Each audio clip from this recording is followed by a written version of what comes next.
नमस्कार, India news देख रहे हैं आप और मैं हूं आपके साथ पुनीता सिंह। इस बुलेटिन में हम बात करेंगे जिहाद पर बड़े विवाद की। दरअसल संसद का शीतकालीन सत्र आज से शुरू होने जा रहा है, जो 19 दिसंबर तक चलेगा। इस दौरान संसद में जबरदस्त हंगामा देखने को मिल सकता है। विपक्ष विशेष मतदाता पुनरीक्षण कार्यक्रम यानी कि SIR को लेकर सत्ता पक्ष को घेरने की रणनीति बना रहा है। वहीं सरकार मदनी के जिहाद विवाद पर आक्रामक रुख अपना सकती है। दरअसल जमीयत उलेमा हिंद के प्रमुख मौलाना महमूद मदनी ने जिहाद शब्द को लेकर उठाए जा रहे सवालों पर आपत्ति जताई है। जमीयत उलेमा हिंद की नेशनल गवर्निंग बॉडी मीटिंग में महमूद मदनी ने यह कहा कि जिहाद इस्लाम और मुसलमानों के दुश्मनों ने जिहाद जैसे इस्लाम के पवित्र विचारों को गलत इस्तेमाल किया, गड़बड़ी और हिंसा से जुड़े शब्दों में बदल दिया है। जिहाद केवल हिंसा नहीं है, यह पवित्र कर्तव्य है। जहां अन्याय हो जिहाद होना चाहिए, जब जुल्म होगा तब जिहाद होगा। बीते दिन मौलाना महमूद मदनी के दिए इस बयान ने विवाद को जन्म दिया। इसे लेकर लगातार सियासत तेज होती हुई नजर आ रही है। बीजेपी से लेकर कई पार्टियां मौलाना महमूद मदनी के बयान का विरोध कर रही है और आज इस मसले पर संसद में जोरदार हंगामा होने के भी आसार हैं। कुल मिलाकर आज से शीतकालीन सत्र की शुरुआत होने जा रही है, जिसमें कई मुद्दे, जिसमें एक अहम मुद्दा जिहाद का भी है, जिसे लेकर बवाल होने की संभावना है। जिहाद इस्लाम और मुसलमानों के दुश्मनों ने इस्लाम की मुकद्दस इस्तिलाहात मसलन जिहाद के लफ्ज को एक गाली, फसाद और वायलेंस का हमनाम बना दिया है। लव जिहाद, लैंड जिहाद, तालीम जिहाद, थूक जिहाद वगैरह जैसे जुमले इस्तेमाल करके मुसलमानों की सख्त दिल आजारी और उनके मजहब की तौहीन की जा रही है। तो मौलाना मदनी के बयान को लेकर अब विवाद शुरू हो चुका है, यानी कि उनका यह कहना है कि जिहाद शब्द को गलत तरीके से अब सामने रखा जा रहा है और इसे लेकर लगातार तमाम जो पार्टियां हैं उनकी प्रतिक्रिया सामने आ रही है। मौलाना मदनी को लेकर सवाल भी उठाए जा रहे हैं जो उनकी तरफ से बयान दिए गए हैं, यानी कि जिहाद पर अब बवाल शुरू हो चुका है। और ऐसे में यह भी संभावना है कि शीतकालीन सत्र के दौरान जो है जिहाद को लेकर सवाल उठाए जाएं। इसे लेकर भी मुद्दा बनाने की देखिए तमाम कोशिशें विपक्षी दलों की तरफ से हो रही है, लेकिन देखना यही होगा कि क्या संसद में जिहाद के इस शब्द की गूंज सुनाई देती है। लेकिन उससे पहले मौलाना मदनी जिनकी तरफ से ये बयान सामने आया है, आखिर इसे लेकर विवाद क्यों शुरू हो गया है, आखिर ऐसा क्या बयान दिया गया, वो हम आपको ग्राफिक्स के जरिए समझाते हैं। दरअसल लव जिहाद, लैंड जिहाद, थूक जिहाद जैसे शब्दों का इस्तेमाल किया गया, इस्तेमाल कर मुसलमानों का अपमान किया जा रहा है, ये कहा गया है मौलाना मदनी की तरफ से। कहीं पर कोई आतंकवादी घटना हो जाती है तो इसको जिहाद से जोड़ दिया जाता है, ऐसा कहना है मौलाना मदनी का, तो उसको जिहाद बता दिया जाता है। और इन्हीं बयानों की वजह से अब सियासत भी जबरदस्त तरीके से हो रही है। मुसलमानों के ऊपर गलत आरोप लगाए जाते हैं, यह भी कहा गया। जब जुल्म होगा तब जिहाद होगा, यह कहा गया है मौलाना मदनी की तरफ से। तो लव जिहाद, लैंड जिहाद और थूक जिहाद जैसे शब्दों का इस्तेमाल होता है और इसे लेकर देखिए मौलाना महमूद मदनी पर बीजेपी पलटवार भी कर रही है। बीजेपी का क्या कहना है वो भी समझ लीजिए। बीजेपी कह रही है कि विभाजनकारी बयान मौलाना मदनी दे रहे हैं, इससे माहौल खराब हो सकता है। बीजेपी कह रही है कि देश ऐसी मानसिकता बर्दाश्त नहीं करेगी और इसी को लेकर देखिए अलग अलग प्रतिक्रिया जो है सामने आ रही है। हिंदू संगठनों का मौलाना महमूद मदनी के खिलाफ अब लगातार विरोध देखने को मिल रहा है। मौलाना मदनी के खिलाफ हिंदू संगठनों का प्रदर्शन भी शुरू हो चुका है और इसी के साथ ही मौलाना महमूद मदनी के खिलाफ कार्रवाई की अब मांग भी तेज होती हुई नजर आ रही है। तो देखिए कुल मिलाकर अब लगातार मौलाना मदनी के बयान को लेकर बीजेपी विरोध प्रदर्शन कर रही है, इनके खिलाफ कार्रवाई की मांग भी देखिए कई संगठन इस वक्त करते हुए नजर आ रहे हैं। लेकिन इसके अलावा भी देखिए जो यहां पर बयान दिया गया मौलाना मदनी की तरफ से, बीजेपी का यह कहना है कि ये विभाजनकारी बयान है, ऐसी मानसिकता बर्दाश्त नहीं की जाएगी। देश को जो है भड़काने का काम मौलाना मदनी कर रहे हैं, ये बीजेपी की तरफ से अलग अलग प्रतिक्रिया जो है इस पूरे मामले को लेकर सामने आ रही है। कुल मिलाकर मौलाना मदनी के इस बयान को लेकर सियासत जबरदस्त तरीके से हो रही है। मेहमान भी हमारे साथ जुड़ चुके हैं। बिनू मेनन, नेता बीजेपी, चंद्रमोहन शर्मा, प्रवक्ता कांग्रेस और राहुल लाल, राजनीतिक विश्लेषक हमारे साथ जुड़ चुके हैं। सबसे पहले मैं आऊंगी, बीजेपी प्रवक्ता हमारे साथ बने हुए हैं बिनू मेनन।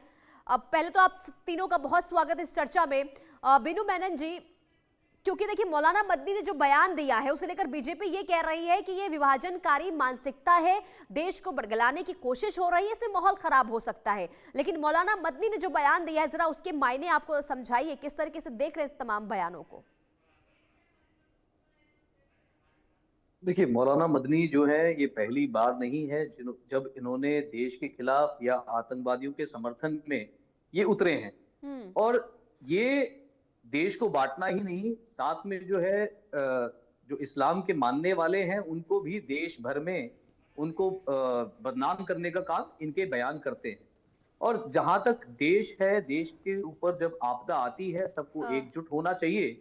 उस टाइम पे ऐसी बातें, ये मौलाना मदनी ही नहीं, आप कांग्रेस के एमपी को देखिए, जो इमरान मसूद क्या करते हैं, इनको भटका हुआ नौजवान कहते हैं, जो उमर उन नबी जो डॉक्टर हैं, जो सुसाइड बॉम्बर थे, उनका भटका हुआ नौजवान कहते हैं। तो ये सारे जो है देश के खिलाफ साजिश रचे हुए, देश को विभाजित, देश को टुकड़ों में बांटने की साजिश रच के बैठे हैं, ऐसे लोग हैं। और यही विपक्ष का भी काम है, देश के टुकड़े करने वालों के साथ खड़े होते हैं, ऐसे ही बयान देते हैं। हिंदू मुसलमान जो है एक विभाजन और ऐसी मानसिकता को बढ़ावा देने वाले काम ये लोग करते हैं। बिल्कुल। और हमारे साथ कांग्रेस के प्रवक्ता चंद्रमोहन शर्मा भी जुड़े हुए हैं। चंद्रमोहन जी, मौलाना मदनी ने जो बयान दिया उसे लेकर देखिए लगातार जिस तरीके से विरोध अब देखने को मिल रहा है, अब कई जगह पर ऐसे भी है जो एफआईआर दर्ज कराने की मांग भी उठने लगी है, लेकिन कांग्रेस इस मदनी के बयान को आखिर क्यों समर्थन दे रही है? किस तरीके से कांग्रेस मदनी के बयान को देख रही है? देखिए, पहले तो मैं आपकी इस बात का बिल्कुल विरोध करता हूँ कि कांग्रेस उसके बयान का समर्थन कर रही है। बिल्कुल नहीं कर रही। ऑपरेशन सरकार पे खड़ा होता है। ऐसे क्या बात है कि सरकार अपने आप को ये तो कहती है कि बहुत मजबूत नेतृत्व है, लेकिन उसके रहते हुए जो 2014 में ओबीसी से कह के चलते हुए आज ओबीसी को बी पार्टी बना लिया, और मदनी जैसे लोग लगातार जब इस्तेमाल करे जाए और उनका बयान दिया जाए, और बीजेपी के नेता या तो मदनी को कोसे या कांग्रेस को कोसे और चूड़ियां पहनकर हाथ में और मुंह पे लिपस्टिक लगा के जंतर मंतर के ऊपर बैठ जाए, ऐसा क्यों? क्या आज बीजेपी के नेता प्रवक्ता ये बताएंगे कि उनका नेतृत्व कमजोर है? क्या वो बताएंगे कि भारतीय जनता पार्टी कमजोर है? और भारतीय जनता पार्टी के रहते हुए जो झूठा राष्ट्रवाद का नारा प्रोपा जाता है, उसके अंदर अगर कोई राष्ट्र विरोधी बात करता है तो उसके लिए सिर्फ वो बोलता रहे और देश को नुकसान करता रहे, और भारतीय जनता पार्टी के नेता और प्रवक्ता कांग्रेस को और दूसरे व्यक्ति को कोसते रहे?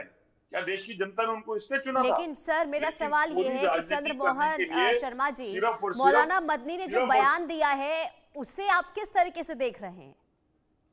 सबसे पहले सरकार उसको क्या कहती है? अगर सरकार ये कहती है कि वो बयान गलत है तो सरकार उसके ऊपर कार्रवाई करने के लिए कांग्रेस की तरफ क्यों देख रही है? अगर सरकार की नजर में वो बयान गलत है और आपकी नजर में बयान गलत है, तो कांग्रेस के हाँ या ना कहने में कौन सा फर्क पड़ेगा?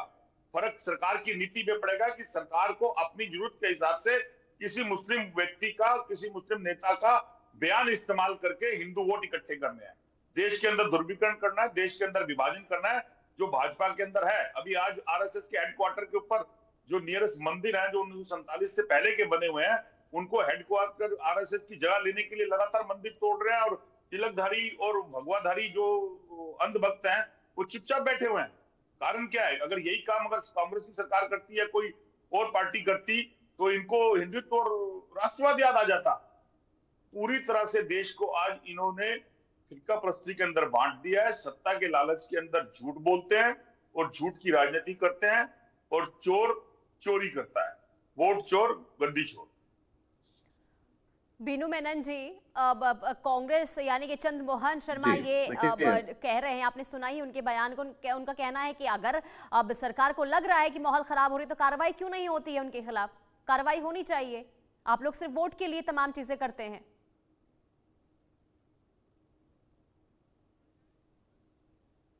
बीनू मेनन जी। जी देखिए, जहां तक हमारे साथी की बात रही, मैं चोरी से ही स्टार्ट कर देता हूं। केरल में जो सबरीमला मंदिर है उसमें सोने की चोरी जो हुई, उसमें भी कांग्रेस के लिंक्स आए हैं सामने। तो चोरी किस बात को कहते हैं? चोर उल्टा चोर कोतवाल को डांटे, वो वाला हाल है। और अभी तक हमारे कांग्रेसी साथी इन्होंने इनके बयान का निंदा नहीं करी। ये इसकी बयान की निंदा नहीं करेंगे, कैसे करेंगे? इनके नेता, इनके सांसद इमरान मसूद खुद क्या कहते हैं कि ये भटका हुआ नौजवान है, जो सुसाइड बॉम्बर को भटका हुआ नौजवान कहे, ऐसे लोग हमसे सवाल पूछ रहे हैं। देखिए, हम तो कार्रवाई करेंगे, और इस कार्रवाई का विरोध कौन करता है? कांग्रेस और विपक्ष में बैठे हुए लोग करते हैं। भाई, जो लोग देश की एकता अखंडता पर वार करे, देश की सिक्योरिटी पर वार करे, उनके साथ क्या होना चाहिए? क्या उनके ऊपर बुलडोजर चले तो वेदना होनी चाहिए? तो ये एक तरफ जो है, ये वही लोग हैं जो नक्सलियों को भटका हुआ नौजवान कहते हैं, नक्सलियों को हीरो कहते हैं, और आतंकवादियों को भटका हुआ नौजवान हर वक्त कहते हैं, हर वक्त कहते हैं, इनके नेता कहते हैं। इसके बावजूद ये हम तो सवाल उठा रहे हैं। आप एकजुट होकर सॉलिडारिटी में खड़े तो होइए, आप निंदा तो करिए। आपने इन डॉक्टर्स पर आलोचना करी, इनकी निंदा करिए। आपने यूनिवर्सिटी के डॉक्टर पर निंदा इस बयान के ऊपर सरकार, नरेंद्र मोदी जी की सरकार उस पे कार्रवाई करेगी? हाँ, मेरे साथी, मेरे प्रिय मित्र, मेरे भाई, आपसे मैं ये पूछ रहा हूँ, आप क्या इनकी निंदा करते हैं? मैं आपके साथ इनकी निंदा करते हैं? मुझे बताइए। पूरी राजनीति नहीं करनी। अगर आप ये कहते हो और इसको रिकॉर्ड कर लीजिए, अगर नई कार्रवाई होती तो आप बताइए क्या करोगे। लेकिन आपके 15 मिनट कार्रवाई करने के बाद कार्रवाई पर रोने वाले कौन है? कार्रवाई पर रोने वाले कौन है? बुलडोजर जब चलता है तो छाती पीटने वाले कौन है? आप लोग 15 मिनट के अंदर आप मुझे बताइए, चंद्रमोहन भाई, आप मुझे बताइए, क्या आपकी पार्टी निंदा करती है? आपकी पार्टी ने एक बार भी आलोचना करी? इन डॉक्टर्स पर सवाल उठाया, इनकी नीति, इनकी नीयत पर सवाल उठाया? आपने इनकी नीयत पर सवाल उठाया? आपने उस मौलाना पर सवाल उठाया जिसके भड़कावे में आकर इन लोगों ने इस अंजाम दिया? सेकती है, उस पर कार्रवाई क्यों नहीं करती? सिर्फ कांग्रेस को कोसने से कुछ नहीं होगा। देश की कांग्रेस को आप बताइए ना, आप तो समर्थन कर रहे हैं, आप तो नक्सलियों को समर्थन करते हैं। नक्सलियों को आप क्या कहते हैं? भटका हुआ नौजवान। आतंकवादियों को क्या कहते हैं? भटका हुआ नौजवान। आप देश के टुकड़े होंगे इंशाअल्लाह, फिर नारे लगाएंगे और उनके साथ गले मिलते हैं, फिर उसके बाद आपके ऊपर सवाल उठाओ तो आपको उसकी वेदना भी होती है। याद नहीं आ रहा क्या कारण है उसका? वो हिंदुत्व कहां चला गया? झंडे वाला मंदिर के बीच के अंदर जो हिंदू प्रणाली के ऊपर 47 से पहले के मंदिर बने हुए हैं, उसको आरएसएस की पार्किंग की जगह लेने के लिए, तोड़ने के लिए आपको हिंदुत्व याद नहीं आता है? क्यों तोड़ा जा रहा है वो मंदिर? क्यों तोड़ रहे हैं इतने सारे मंदिर? तो आपका कोरा झूठ। देखिए, आप मुझे बताएं, हिंदू मुसलमान करेंगे, छोड़ दीजिए, आप मस्जिद दरगाह करेंगे, हम नहीं करते। हमारे लिए देश का विकास है, देश के विकास के लिए देश भर में जो है मंदिरों दरगाहों को साइड में करने का कार्य किया गया है विकास के लिए। आप मुझे बताओ ना, आप मंदिर पे पहुंच गए, आप मंदिर पे पहुंच गए ना, आप मुझे अल्पना पर बता दीजिए।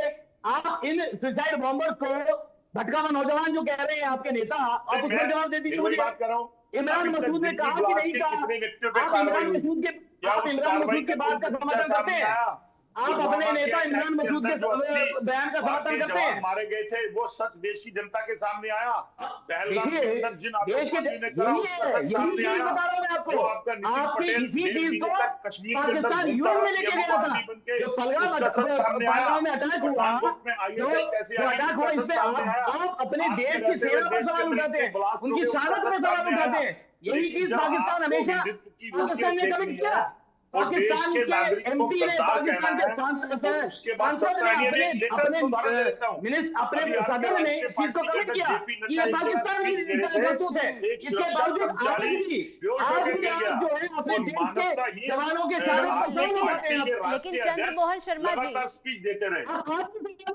चंद्रमोहन शर्मा जी, अभी तक किसी भी विपक्षी दलों की तरफ से ये कोई प्रतिक्रिया सामने नहीं आई है कि मदनी ने जो बयान दिया है अब वो देश हित के लिए गलत है। किसी ने भी कोई प्रतिक्रिया ऐसे लेकर नहीं दी है। हालांकि बहुत सारे ऐसे पार्टियां हैं जो ये जरूर कहती हुई नजर आ रही है कि कांग्रेस यानी कि बीजेपी पर लगातार देखिए इसे लेकर हमलावर, सरकार के ऊपर हमलावर। लेकिन इस तरीके की जो मानसिकता है, आपको नहीं लगता कि इससे माहौल खराब करने की भी कोशिश हो रही है? मैं आपके पास लौटूंगी, हमारे साथ मैं आ रही हूँ सर आपके पास। राहुल लाल राजनीतिक विश्लेषक भी हमारे साथ जुड़े हुए हैं।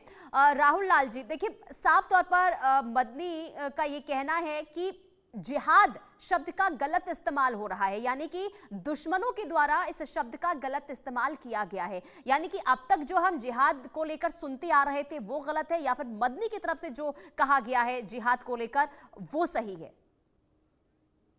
अब पुनीता जी देखिए, आपके सवाल के उत्तर में तो मैं आऊंगा ही, लेकिन चूंकि आज से संसद का जो है कि शीतकालीन सत्र शुरू हो रहा है, उसमें कुछ गंभीर मामले देखिए हम लोगों को, मैं संक्षेप में थोड़ा उधर टिप्पणी करूंगा, फिर मैं मदनी जी के मामले पे भी आ रहा हूं।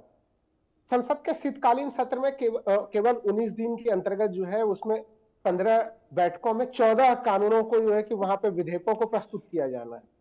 तो ये एक चीज, एक प्रवृत्ति में देखता चला आ रहा हूं कि भारत में जो संसद के जो सत्र हैं उसकी समय जो है कि वो उसमें दिनों की संख्या बहुत घटती चली जा रही है। यानी जो पहले जो 135 दिन 130 दिन का जो सत्र चला करता था पूरे वर्ष भर में, अब वो 50-55 दिनों के बीच में सिमटता चला जा रहा है। इसमें जो 15, सोचिए जो 14 कानून है, बड़े महत्वपूर्ण कानून है पुनीता जी, और उसके लिए केवल जो है 15 बैठकों का समय।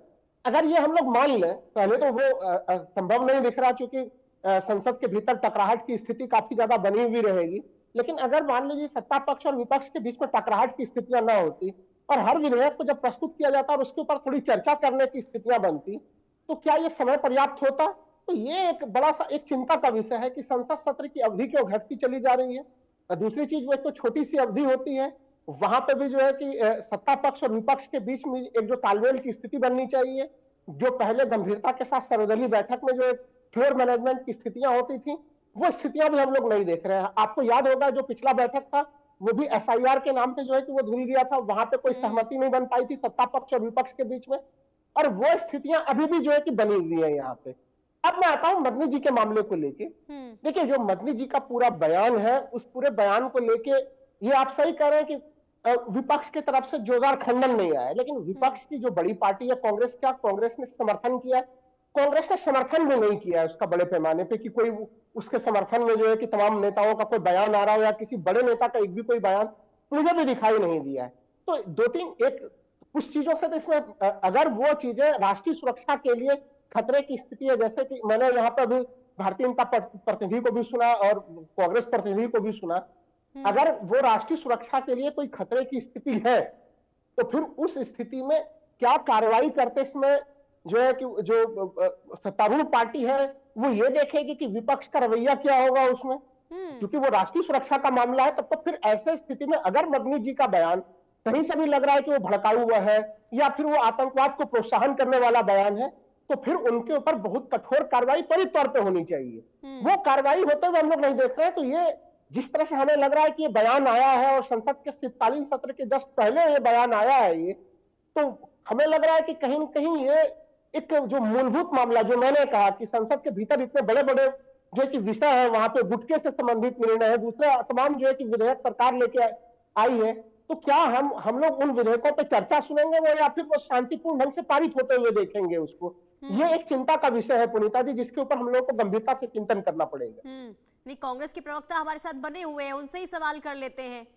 क्या लग रहा है कि सही तरीके से सुचारू रूप से चलेगा शीतकालीन सत्र? सर देखिए, बिल्कुल भारतीय जनता पार्टी अगर चाहेगी तो शीतकालीन चलेगा, लेकिन मुझे इसमें बिल्कुल संदेह है कि भारतीय जनता पार्टी एक राजनीति के तहत किसी न किसी तरह से विपक्ष के ऊपर ठीकरा बोल के शीतकालीन अधिवेशन को चलने नहीं देगी, क्योंकि अगर शीतकालीन अधिवेशन ढंग से चलता है तो मैं दे रहा हूँ अगर ढंग से चलता है तो उसके अंदर देश के उन मुद्दों की आवाज गूंजेगी जो जनता तक जाने चाहिए। क्योंकि जो वोट चोरी का मुद्दा है, कभी भी कोई चोर चोरी करने के बाद नहीं कहता पुनीता जी कि मैंने चोरी करी है। चोरी लेकिन सर सरकार तो ये कह रही है ना, सरकार तो कह रही है कि हम विपक्ष को समय देंगे, पूरा समय मिलेगा, लेकिन डिस्कशन जो है सही तरीके से, सही माहौल में हो, पॉजिटिविटी के साथ हो। और लेकिन अभी तक जो प्रतिक्रिया सामने आ रही है विपक्षी दलों की, वो एसआईआर के मुद्दे पर अड़ा हुआ विपक्षी दल सभी नजर आ रहे हैं। लेकिन मैं उसी पे जवाब दे रहा हूँ जी, मैं उसी पे जवाब दे रहा हूँ। आज देश के अंदर सबसे बड़ा मुद्दा क्या है? इस लोकतंत्र के अंदर जो सरकार चुन के आती है वो किसके ऊपर चुन के आती है? इलेक्शन कमीशन के द्वारा जो इलेक्शन होते हैं, और उसी इलेक्शन कमीशन की पारदर्शिता के ऊपर एक पक्ष होता है, एक पक्ष होता है, विपक्ष होता है, निष्पक्ष होता है, जिसके ऊपर चुनाव चुने जाते थे। पक्ष होता था जो सत्ता में होता था, विपक्ष जो होता था जो पेशेंट खड़ा करता था, निष्पक्ष वो होता था जो उन दोनों को सुन के अपनी राय देता था। तो आज उस निष्पक्षता को तो इन्होंने खत्म कर दिया, और उसी के ऊपर आज पेशेंट खड़ा हो रहा है कि एक चोरी करने वाली सरकार जो चोरी करती है उसके सबूत दिए जा रहे हैं, उसको इलेक्शन कमीशन को बताया जा रहा है कि यहाँ गलत है, तो इलेक्शन कमीशन तो जवाब नहीं देता है, लेकिन सरकार सर वोट चोरी के मुद्दे पर अब जो आप कह रहे हैं एसआईआर का जो मुद्दा है उस पर हम अलग से बात करेंगे, लेकिन अभी मदनी के मौलाना मदनी ने जो बयान दिया है उस पर हम चर्चा कर लेते हैं। क्या विपक्षी दलों की तरफ से मदनी के स्टेटमेंट को लेकर विरोध किया जाएगा संसद के अंदर? बिल्कुल नहीं। देखिए, मदनी का भारत नहीं है, हाँ। और भारत हिंदुस्तान और उसके अंदर हर देश का नागरिक रहता है। वो जो भी होगा, जो नागरिक हिंदुस्तान के सांचे और ढांचे के साथ रहेगा वो हिंदुस्तानी कहलाएगा, और जो उस सांचे और ढांचे से बाहर जाएगा वो हिंदुस्तानी नहीं कहलाएगा। क्यों नहीं उठाएगा विपक्षी दल? सरकार की सुनीता जी इन्होंने खुद बोल दिया नहीं उठाएंगे, ये इसका विरोध नहीं करेंगे। आपको नहीं लगता ऐसे बयान माहौल खराब कर सकते हैं? देखिए मेरे ख्याल सुनीता जी, आप भी नाइंसाफी कर रहे हैं। जो काम अगर मैं अभी कह देता हूं कि मदनी का बयान गलत है, उस पर कार्रवाई होनी चाहिए, तो आप दोनों आदमी श्योर करते हैं हिंदुस्तान की जनता को भी कल कार्रवाई होगी उस पर। फिर कोरी राजनीति किस बात की? सरकार को अगर पता है कि आप गलत हैं या मैं गलत हूं, अरे तो सर आप हर मुद्दे पर तो सरकार को घेरते हैं ना सर, इस मुद्दे को लेकर क्यों नहीं सवाल उठा रहे हैं आप? हर मुद्दे को लेकर, एसआईआर को लेकर तो आपने कहा कि हम संसद में मुद्दा उठाएंगे, सरकार को घेरेंगे, तो आखिर ये बयान क्यों नहीं उठाया जाएगा विपक्षी दलों की तरफ से? ये भी तो बहुत बड़ा मुद्दा है ना। एक बयान गलत है और उस बयान के लिए सरकार नहीं, तो फिर संसद के अंदर इस बयान को उठाना चाहिए अगर गलत है तो। बिल्डोजर आज किसका इंतजार कर रहा है कि देश के मुसलमानों के नाम से हिंदू की राजनीति खेली जाए, 80-20 की राजनीति खेली जाए, अली हनुमान की राजनीति खेली जाए। तो इसलिए कार्रवाई गलत है। तो अपने तंत्र के थ्रू, अपने प्रशासन के थ्रू जिस तरह से आप इलेक्शन चोरी करते हैं, आज इलेक्शन चोरी ना करके किसके ऊपर आप तो घूम फिर के उसी मुद्दे पर चले जाते हैं, इलेक्शन कमीशन, उसको लेकर हम कभी और चर्चा करेंगे। मेरा आपसे सीधा सवाल कि क्या विपक्षी दल मदनी के बयान को उठाएगा संसद के अंदर? देखिए, अगर सरकार उस बयान के तथ्य और साक्ष्य देती है, और अगर वो तथ्य और साक्ष्य सही है, तथ्य और साक्ष्य सही स्टेटमेंट तो हम सुना रहे हैं दर्शकों को, क्या तथ्य चाहिए आपको? ये सरकार देगी। आपके कहने से मैं गलत नहीं हो सकता, मेरे कहने से पुनीता गलत नहीं हो सकती। मैं कल पुनीता को कह दूं कि उनका संबंध किसी और से, मेरे कहने से हो जाएगा क्या? साक्ष्य कौन देगा? उसके जो प्रूफ है, उसके जो भी आप लोग मुद्दा उठाएंगे तभी तो साक्ष्य रखा जाएगा ना सर। चलिए मैं आपके पास आती हूँ बीनू मेनन जी। देखिए साफ तौर पर राहुल आलजे भी ये कह रहे हैं कि अगर सरकार को लग रहा है कि बयान गलत है तो आखिर इसे लेकर कार्रवाई क्यों नहीं हो रही है? अगर लग रहा है कि आतंकवादी मानसिकता है, माहौल इससे खराब हो सकता है, तो इसे लेकर कार्रवाई क्यों नहीं हो रही है? पुनीता जी, कंसर्न्ड अथॉरिटीज इसका संज्ञान लेंगी और सख्ताई से कार्रवाई करेगी। अब जहां तक एक पॉलिटिकल पार्टी की बात होती है, पॉलिटिकल पार्टी अपनी आइडियोलॉजी को पेश करता है, जो उसकी आइडियोलॉजी एक देश के लिए है, एक प्रवृत्ति के लिए है, देश के विकास के लिए। कांग्रेस ने अपनी आइडियोलॉजी दिखा दी। चलिए ठीक है, आप सभी को माफी के साथ रोकना चाहूंगी। प्रधानमंत्री नरेंद्र मोदी क्या कुछ कह रहे हैं, क्योंकि संसद की कार्रवाई शुरू होने